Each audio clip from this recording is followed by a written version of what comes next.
Mirasee.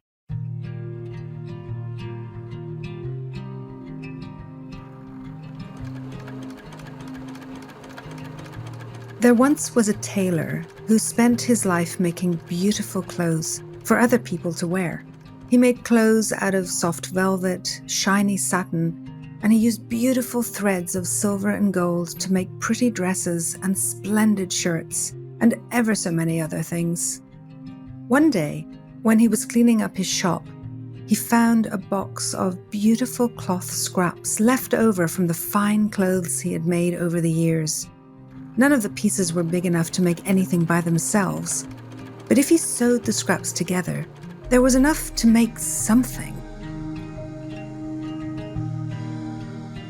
Hi, I'm Lisa Bloom, the Story Coach, and you're listening to Once Upon a Business. Each episode, we're going to explore a story, a fairy tale, folk tale, or traditional story, so that we can discover the amazing lessons relevant for business and for entrepreneurs.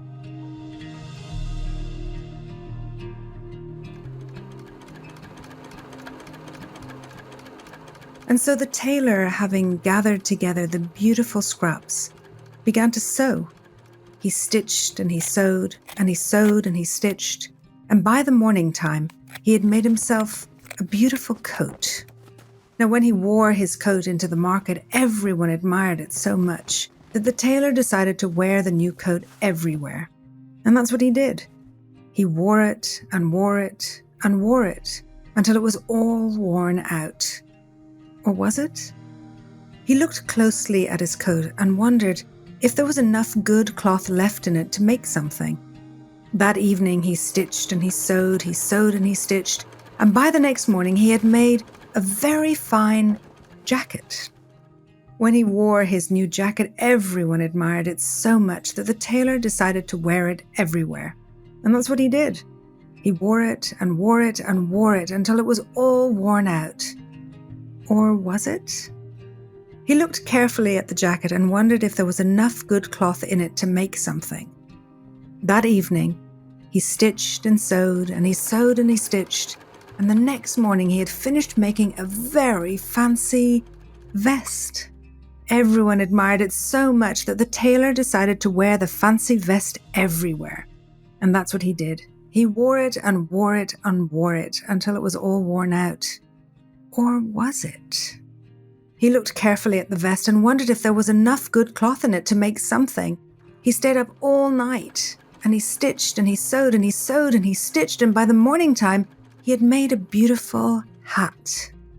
The hat was so fine and sparkling that the tailor decided to wear his new hat everywhere. And that's what he did. He wore it and wore it and wore it until it was all worn out. Or was it? When he looked at the hat, there was not much material left in it, but he wondered.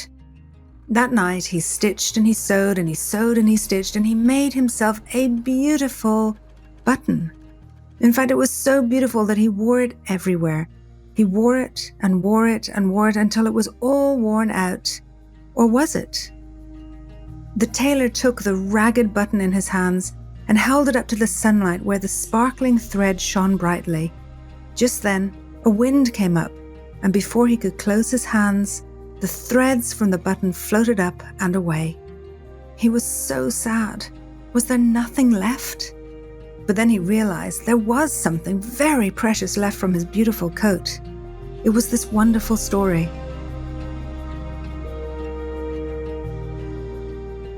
Stories always take us on a journey from one place to the next. Sometimes this journey is literal, sometimes it's metaphorical, but always we find ourselves transformed. This story, The Tailor's Coat, originating from Europe, takes us through a literal transformation of the pieces of cloth, and yet somehow teaches a powerful lesson.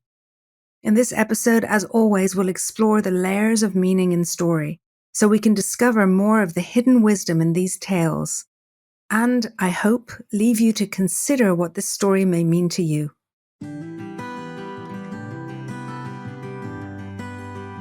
The story of the tailor appeals to the innovator in us, and also the conservationist, as this talented maker of beautiful clothes tries again and again to make use of what's left of his creations. What I love about the story is how it appeals to not just the creation of something from nothing or something from very little, but actually the crafting of stories.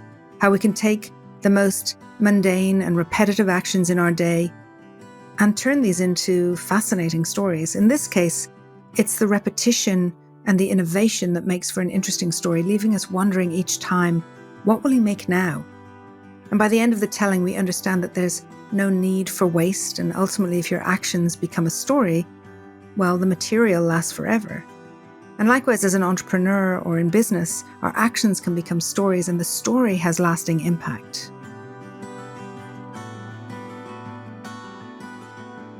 It does speak to a common entrepreneurial journey. Many of us start out working for someone else and give them everything we've got. Perhaps the tailor finally deciding to make something for himself is similar to the entrepreneurial desire to begin to create a business for ourselves. We take the scraps, the skills that we've developed, the experience that we've gained, and we launch our own business. Leaving my corporate career, I wondered, what could I possibly do next? And I thought about all the experience I'd had and the things I could possibly weave and stitch together that would be marketable, that had a potential to be a business. Initially, for me, it was coaching. I realized that the experience I'd had in my corporate training and development was enough to explore what coaching might mean as a business. But then I also realized that storytelling was something that I was really good at and people needed. But it was a kind of stitching together to see what emerged, to see what was possible. And that's how I became the story coach. By stitching together my skills, my experience, and talent to create something quite new. I think that's why I love this story, because it feels like something I've done, and I've done many times.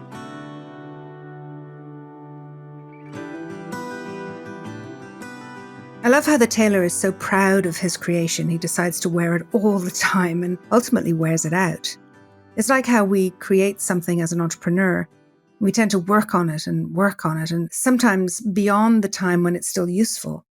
And then we realize we need to reinvent ourselves to make something new. Just like the tailor, we need to take the scraps of what we've done, shed what's not working, and find the new thing from what's left. Actually, I think it's part of what's required to be an entrepreneur, to be able to constantly reinvent, to always find the creativity to create something new. And there's also a point here about being worn out. I see how relevant it is to entrepreneurs. We can wear ourselves out, and we can find ourselves overselling something that's no longer offering value. It's a trap we can fall into that can have a really bad impact on our business. And this speaks to me very personally. Firstly, I've worn myself out many times over the years, found myself working too hard or trying to push out a course or a program that's no longer really attracting the right audience or even any audience. Rather than figuring out what's not working, just trying harder to get it out. And that's the point where we all need to go back to our workrooms, like the tailor, and spend time stitching and sewing and stitching and sewing, and spend time in our creative space to figure out what might work better.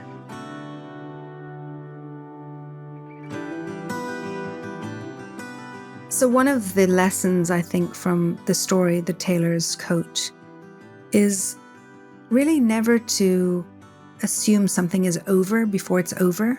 Never to assume that something is finished, that there's always pieces that can be pulled together and we can make something out of almost nothing. I think it's an incredibly important skill for an entrepreneur, for anybody running a business, to be able to know that creating something out of nothing is always possible. And it's often the way forward because it's out of the scraps of what's been done before. It's out of almost the missing pieces that are not quite there that we can actually bring our creativity and bring our determination and bring our vision to create something really wonderful, really brand new and really beautiful. And then we can walk around the town with it. We can be proud, we can step out and we can wear it until it's almost worn out, but not quite. So I worked with a woman some years ago who had left a career of 25, 30 years where she'd gone into an organization really as an assistant and had ended up on the senior management team. She'd done extremely well. But at some stage she wanted to leave the organization and wanted to become a coach. And she did some coach training. She actually started her business, but she was really struggling to feel completely credible in the role. She felt like she was new. And so every time she would look for clients or clients would come to her, she felt almost apologetic that she was brand new in this and maybe couldn't quite offer what others could offer because she was so new. And we started working together, and I wanted to explore this because here was a woman who, for her entire career within her organization, had been the person people came to for advice, for coaching, for mentorship. She was certainly not new in this role, and yet somehow she had taken on this persona, this perspective, that she couldn't really step into this new career because she was new. I'm reminded of her because I think what we began to do was really to stitch together, to sew together all the pieces of experience and credibility that came from her corporate career that she could pull into this new role, to this new business. And once she managed to connect all the dots and to really pull together all those pieces and create the fabric of who she actually was in this role, then suddenly her confidence came back and she could really step into it in a completely different way. And the amazing thing was, it was so fast after that, because I remember after a couple of meetings and she really began to embrace this idea that there was this fabric of credibility, this fabric of who she had been her entire career that was simply being offered in a different way. Within a couple of weeks of this happening, she actually closed so much business that she had to start a waiting list for clients. And, this was in May, and the waiting list really was for the following year. So she pretty much booked herself out for the entire year. It was a phenomenal impact.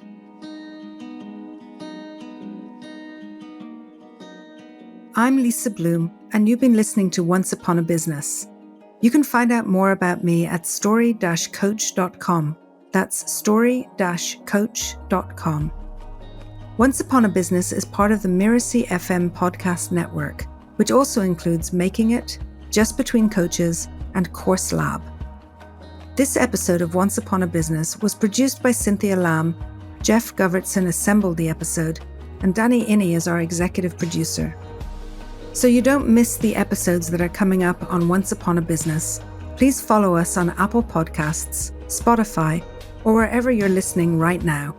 And if you like the show, please leave us a starred review. It really does help us out.